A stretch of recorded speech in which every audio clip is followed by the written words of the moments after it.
Bismillahirrahmanirrahim. Assalamu alaikum, dear students. This is Imran sir from FEI. This is class 9 Political Science, chapter number 4, Working of Institutions, lecture number 2. इससे पहले हमने एक lecture दिया था इस chapter का। उस लेक्चर में हमने डिस्कस किया था कि किस तरह से एक ऑफिस मेमोरेंडम पास होता है, इम्प्लीमेंट होता है, और उसके बाद अगर उसके खिलाफ लोग भी जाते हैं तो वो किस तरह से आगे उसके स्टेप्स चले चले जाते हैं। तो उसमें आपको याद ही होगा कि हमने बीवी मंडल की जो रिकमेंडेशंस थी उनके बारे में पढ़ा था, जिनको मंडल कमीशन भी कहते हैं।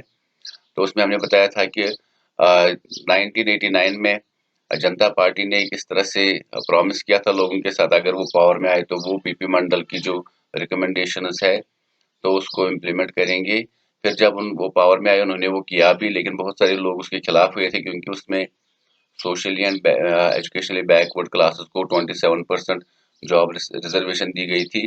तो बहुत सारे लोग उसके खिलाफ हुए थे, उन्होंने सुप्रीम कोर्ट में केस दर्ज किया था। फिर उसके बाद सुप्रीम कोर्ट में जो जजेस वगैरह थे, बेंच बैठा था उनका, उन्होंने उस लॉ को वैलिड करार दिया।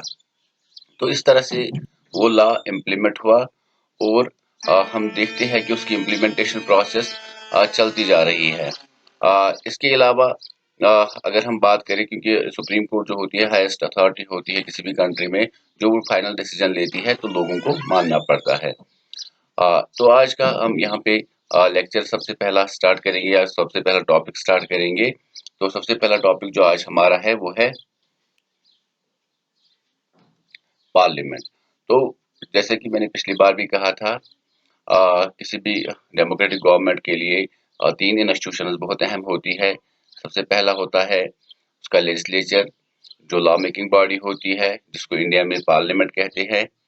और दूसरा होता है एग्जीक्यूटिव, जो एग्जीक्यूट करता है पॉलिसीज। और तीसरा होता है जुडिशरी।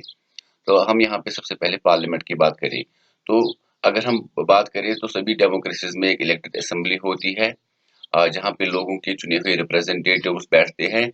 तो ये सबसे हाईएस्ट अथॉरिटी होती है। अलग अलग कंट्रीज में इसके अलग अलग नाम है, लेकिन इंडिया में इसको पार्लियामेंट कहते हैं। अगर हम बात करें, जर्मनी में रीस्टैग कहते हैं इसको, यहाँ पे रशिया में ड्यूमा कहते हैं, यूएसए में कांग्रेस कहते हैं, लेकिन इंडिया में पार्लियामेंट। तो parliament is the law making body. अगर स्टेट लेवल की बात करें तो स्टेट लेवल पे भी रिप्रेजेंटेटिव्स लोग चुनते हैं, जिनको एमएलएस बोलते हैं। तो वो भी अगर हम बात करें, वो भी लॉ मेकिंग बॉडी होती है एक स्टेट की। पार्लियामेंट होता है पूरी कंट्री की, तो स्टेट में हम उसको बोलते हैं लेजिस्लेचर या लेजिस्लेटिव असेंबली। तो लेजिस्लेचर या लेजिस्लेटिव असेंबली दो अलग अलग नाम क्यों यहाँ पे?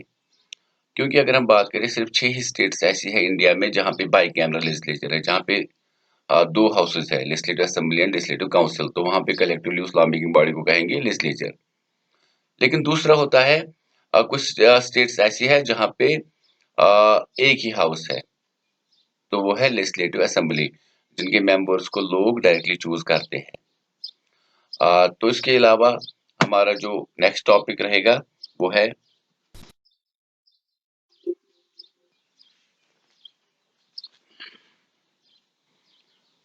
Why do we need parliament. तो हमें पार्लियामेंट की जरूरत क्यों पड़ती है, एक लॉ मेकिंग बॉडी की जरूरत हमें क्यों पड़ती है? अगर हम बात करें तो पार्लियामेंट के बहुत सारे फंक्शंस होते हैं। सबसे पहला फंक्शन, लॉ मेकिंग बॉडी होती है किसी भी कंट्री में। जो भी लॉ बनते हैं वो पार्लियामेंट में ही बनाए जाते हैं। इसके अलावा जो भी गवर्नमेंट चलाते हैं, जो एग्जीक्यूटिव वगैरह होते हैं, वो अपने बलबूते पे कुछ नहीं करेंगे जब तक उनके पास मेजॉरिटी सपोर्ट नहीं होगा पार्लियामेंट का। फॉर एग्जाम्पल, अगर इंडिया की प्राइम मिनिस्टर या कैबिनेट या प्रेसिडेंट को कोई डिसीजन लेनी है, तो कोई भी लॉ वो पास नहीं कर सकते जब तक मेजॉरिटी। हमारा जो नेक्स्ट टॉपिक है, यहाँ जो मेंबर्स ऑफ द पार्लियामेंट है उनका सपोर्ट उनको नहीं मिलेगा। इसके अलावा गवर्नमेंट के पास जितना भी पैसा होता है वो पार्लियामेंट ही कंट्रोल करती है, तो मनी रिलेटेड बिल्स भी पार्लियामेंट में ही बनती है। इसके अलावा parliament is the highest form of discussion and debate.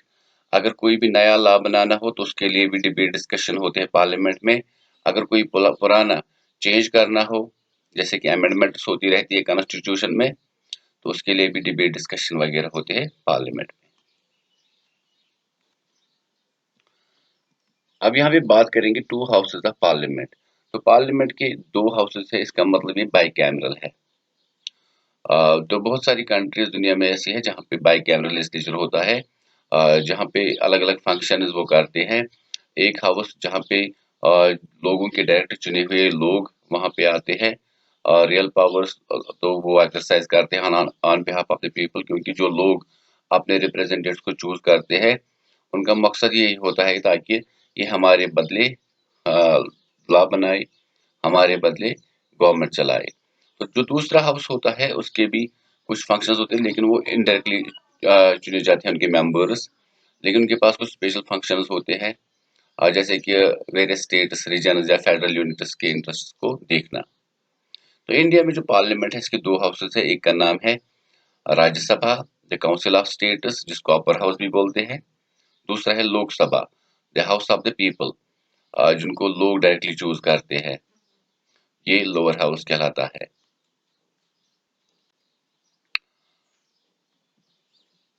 तो इसके अलावा अगर हम बात करें जो पार्लियामेंट होता है, तो पार्लियामेंट में जो मेंबर्स होते हैं, जैसे कि मैंने पहले कहा लोकसभा में वो लोग होते हैं, वो एमपीज होते हैं, मेंबर्स ऑफ पार्लियामेंट होते हैं जिनको लोग खुद चूज करते हैं वोट्स देकर। तो राज्यसभा में जो मेंबर्स होते हैं वो अलग अलग स्टेट लेजिस्लेटिव असेंबली से इलेक्ट करके आते हैं।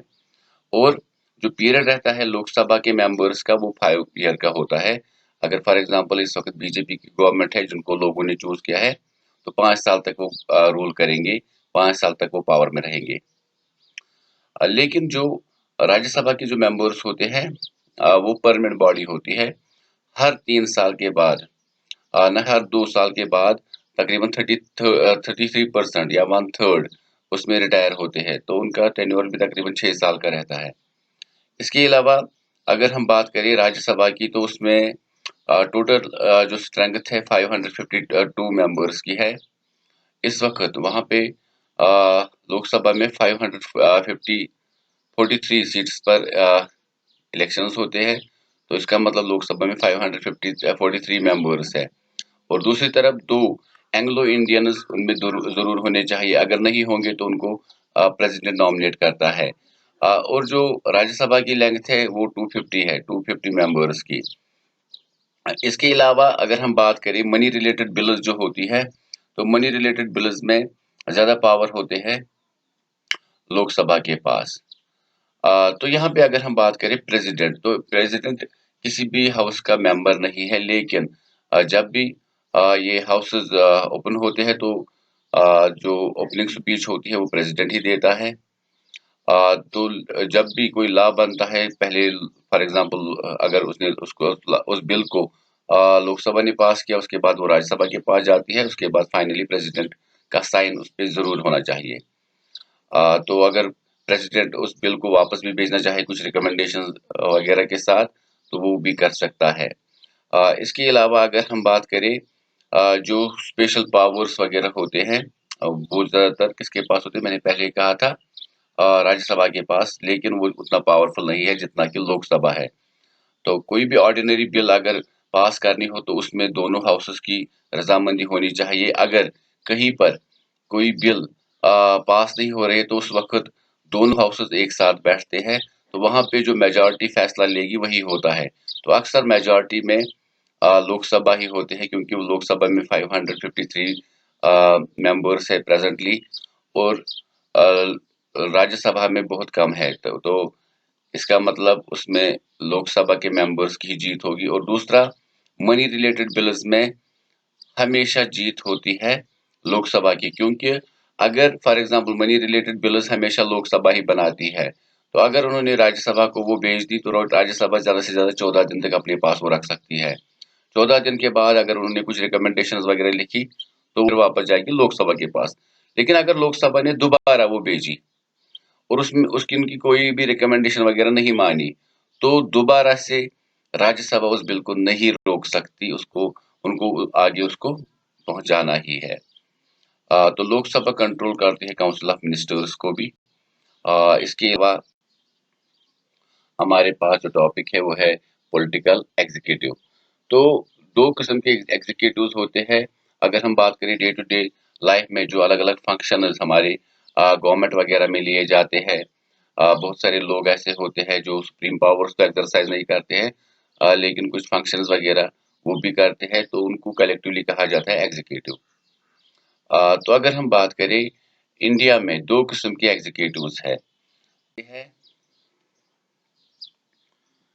पॉलिटिकल एग्जीक्यूटिव और दूसरे को कहते हैं परमानेंट एग्जीक्यूटिव।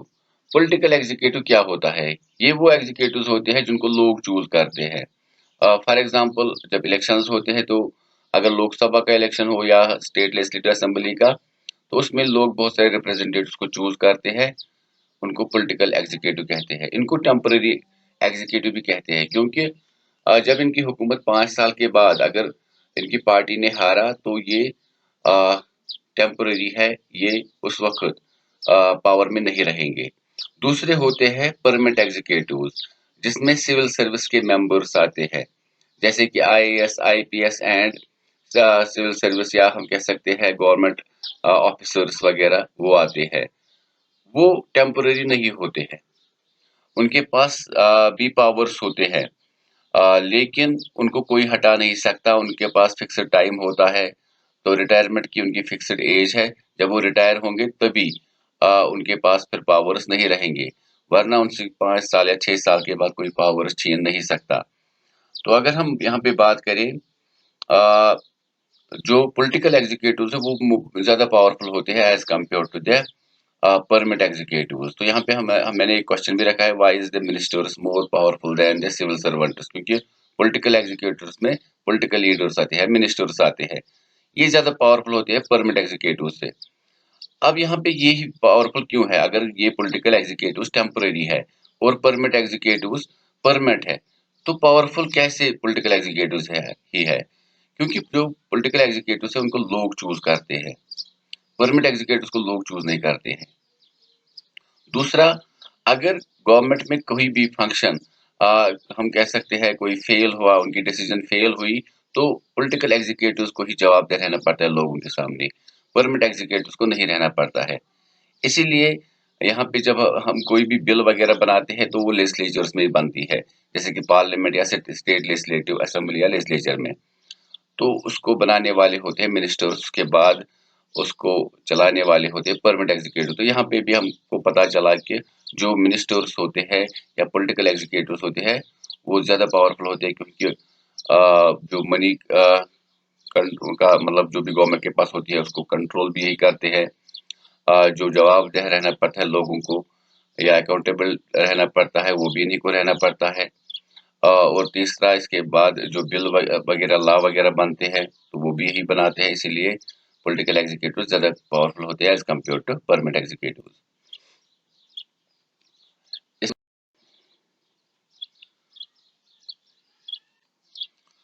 यहाँ पे हमारे पास जो टॉपिक है अब, वो है prime minister and council of ministers. तो अगर हम बात करें अपॉइंट किस तरह से किया जाता है एक प्राइम मिनिस्टर को, तो प्राइम मिनिस्टर के लिए डायरेक्ट इलेक्शन नहीं होते हैं हमारी कंट्री में, इंडिया में। तो इसको प्रेसिडेंट अपॉइंट करता है प्राइम मिनिस्टर को। तो प्राइम प्रेसिडेंट अपॉइंट करता है उस लीडर को जिसके पास मेजॉरिटी पार्टी का सपोर्ट हो। फॉर एग्जांपल, 2014 में बीजेपी ने जीता, तो उन्होंने पहले से ही तय कर लिया था कि अगर हमारी पार्टी पावर में आई तो नरेंद्र मोदी हमारे प्राइम मिनिस्टर होंगे। तो इसी तरह से प्रेसिडेंट को उन्हीं को नॉमिनेट करना पड़ा, जो कि मेजॉरिटी पार्टी का लीडर था। तो 2019 में भी उन्होंने ही जीता, इसलिए वो कंटिन्यूअसली दूसरी बार भी प्राइम मिनिस्टर बने और प्रेसिडेंट को ही उनको अपॉइंट करना पड़ा। लेकिन कभी कभी क्या होता है, कभी कभी एक ही political party majority of votes हासिल नहीं करते हैं, मेजॉरिटी ऑफ सीट्स हासिल नहीं करते हैं, तो उनको अलायंस बनानी पड़ती है। अलायंस का मतलब होता है जब दो या दो से ज्यादा पॉलिटिकल पार्टीज मिलकर गवर्नमेंट बनाती है। तो उस वक्त प्रेसिडेंट क्या करता है, उस वक्त वो उस इंसान को चूज करता है एज प्राइम मिनिस्टर जिसके पास मेजॉरिटी सपोर्ट हो, जिसके पास लोकसभा में सबसे ज्यादा मेंबर्स का सपोर्ट हो, तो वो उसी को उस वक्त अपॉइंट करता है। अपनी मर्जी से वो किसी को भी प्राइम मिनिस्टर नहीं बना सकता। इसके अलावा अगर हम बात करें, प्राइम मिनिस्टर के पास कोई फिक्स्ड टेन्योर नहीं होता है। अगर फॉर एग्जांपल 2019 में बीजेपी ने इलेक्शन जीता, तो उस वक्त भी प्राइम मिनिस्टर थे नरेंद्र मोदी, 2019 में उन्होंने जीता, तो अभी वो कंटिन्यूअसली रूल कर रहे हैं। लेकिन जो बाकी मिनिस्टर्स होती है, उनकी जो पोजीशन वगैरह है वो चेंज होती रहती है। प्रेसिडेंट जब अपॉइंट करता है प्राइम मिनिस्टर के बाद प्राइम मिनिस्टर को, तो उसके बाद प्रेसिडेंट दूसरे मिनिस्टर्स को भी अपॉइंट करता है, मगर उसमें उसकी प्राइम मिनिस्टर की एडवाइस जरूरी होती है। अगर हम बात करें तो जो प्राइम मिनिस्टर होता है वो मेजॉरिटी पार्टी से ही होता है, या कोalition गवर्नमेंट में जिसको सबसे ज्यादा सपोर्ट मिलता है वही प्राइम मिनिस्टर बनता है। तो फिर प्राइम मिनिस्टर ही एडवाइस करता है प्रेसिडेंट को कि किन किन को हमें मिनिस्ट्री देनी है। इसके अलावा प्राइम मिनिस्टर के पास फ्री पावर्स होते हैं कि वो चूज किसी भी मिनिस्टर को कर सकता है पार्लियामेंट में से। इसके अलावा अगर कोई मतलब पार्लियामेंट में कोई मिनिस्टर बनाया गया जिसने कोई भी सीट हासिल नहीं की थी, या जिसने इलेक्शन में जीता नहीं था, तो उसको भी मिनिस्टर बनाया जा सकता है, लेकिन उसको 6 महीने के अंडर में किसी भी पॉलिटिकल, ये जो पार्लियामेंट का हाउस है, लोकसभा या राज्यसभा, उसमें 6 मंथ में कोई कोई ना कोई अपॉइंटमेंट, या हम कह सकते हैं उसमें कोई ना कोई पोजीशन हासिल करनी होगी। या तो उसको मेंबर ऑफ राज्यसभा बनना होगा 6 महीने में, या तो मेंबर ऑफ लोकसभा। तो अगर हम बात करें, अगर मेजॉरिटी पार्टी ने इस मिनिस्टर को मिनिस्ट्री दी है जिसने कोई भी इलेक्शन नहीं जीता है, उसको अब मिनिस्ट्री मिली है, इसका मतलब मेजॉरिटी पार्टी का उनके पास सपोर्ट होगा। फॉर एग्जांपल इस वक्त बीजेपी के 304 मेंबर्स है, कहाँ पे, पार्लियामेंट में, लोकसभा में। तो लोकसभा में अगर वोटिंग होगी तो इसका मतलब अगर बीजेपी ने कोई डिसीजन लिया है तो मेजॉरिटी उन्हीं की है। आउट ऑफ 543 उनके पास 300 प्लस मेंबर्स है पार्लियामेंट में, लोकसभा में। तो वो किसी भी को इंसान को वहां पे हम कह सकते हैं मिनिस्ट्री दे सकते हैं। खासकर राज्यसभा में सबसे ज्यादा मौका होता है। इसके बाद काउंसिल ऑफ मिनिस्टर्स। तो काउंसिल ऑफ मिनिस्टर्स किनको कहते हैं? काउंसिल ऑफ मिनिस्टर्स ऑफिशियल नाम है जिसमें जो टॉप लीडर्स वगैरह आते हैं, जिनके पास मिनिस्ट्री वगैरह होती है, तो उनको काउंसिल ऑफ मिनिस्टर्स कहा जाता है। तो इस तरह के 60 to 80 मिनिस्टर्स होते हैं, जिनके डिफरेंट रैंक्स होते हैं। यहाँ पे हम नीचे उनका मतलब हम कह सकते हैं उनकी कैटेगरी को मेंशन करेंगे। तो 60 to 80 मिनिस्टर्स जो होते हैं उनको काउंसिल ऑफ मिनिस्टर्स कहते हैं। ये अक्सर रूलिंग पार्टी से ही होते हैं। सबसे टॉप में इनके मेंबर्स होते हैं कैबिनेट मिनिस्टर्स।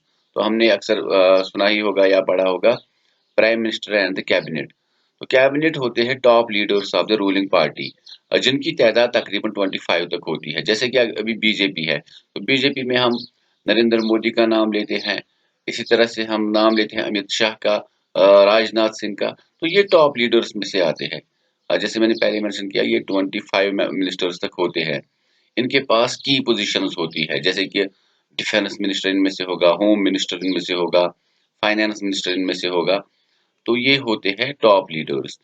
इसके बाद दूसरे वाले जो आते हैं वो इस कैटेगरी में आते हैं ministers of state with independent charges. तो इनके पास स्मॉल मिनिस्ट्रीज होती है।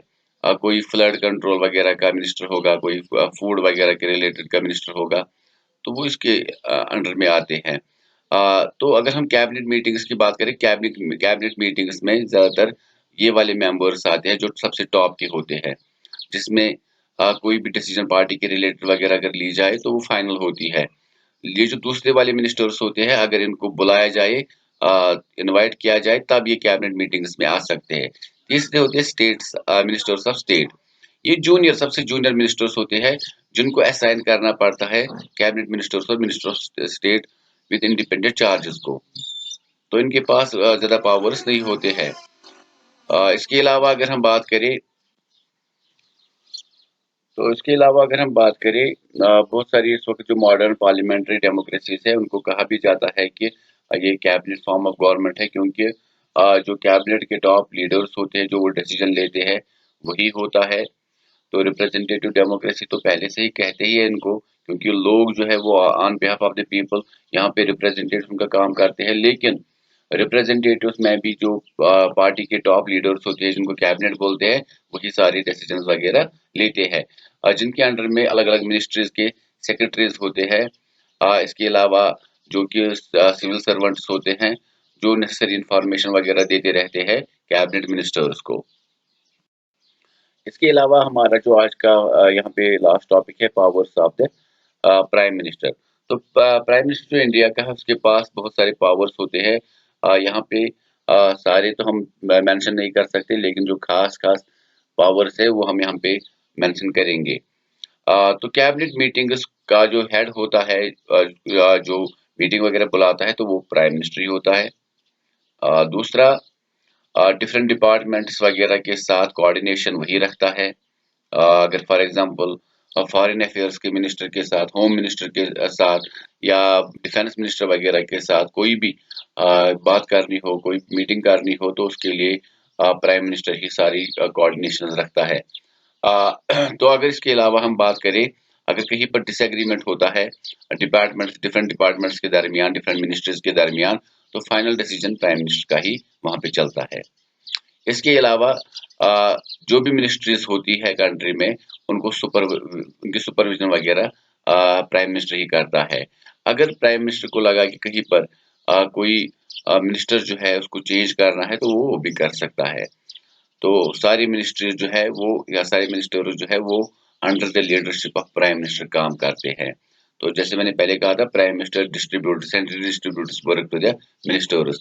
अगर प्राइम मिनिस्टर को लगा कि मैंने किसी को हेल्थ मिनिस्टर बनाया है, लेकिन उसको वो काम अच्छे से नहीं आता है, तो उसको चेंज भी कर सकता है। तो इसलिए हम कहते हैं यहाँ पे distributors and redistributors. He has the power to dismiss ministers. तो मैंने पहले कहा था, इसके पास ये भी पावर्स है कि ये किसी भी मिनिस्टर को डिसमिस कर सकता है। अगर प्राइम मिनिस्टर क्विट करे, तो सारी मिनिस्ट्री क्विट करती है। तो इसका मतलब प्राइम मिनिस्टर जो है वो काफी ज्यादा पावरफुल पोजीशन है। जो ये डेमोक्रेसी से खासकर इंडिया, तो इंडिया में प्राइम मिनिस्टर की काफी ज्यादा पावर्स है, काफी ज्यादा हम कह सकते हैं विजिबल इंस्टीट्यूशन है, या मतलब एक एग्जीक्यूटिव ऐसा है जिसके बहुत सारे डिसीजन काफी ज्यादा मायने रखते हैं। तो इसके अलावा हमारे पास अब प्रेसिडेंट रह गया है। तो प्रेसिडेंट भी एग्जीक्यूटिव में ही आता है, उसके बाद जुडिशरी। तो इंशाल्लाह अगले वीडियो में हम उन दो टॉपिक्स को भी कवर करेंगे। तब तक के लिए स्टे सेफ, फी अमान अल्लाह।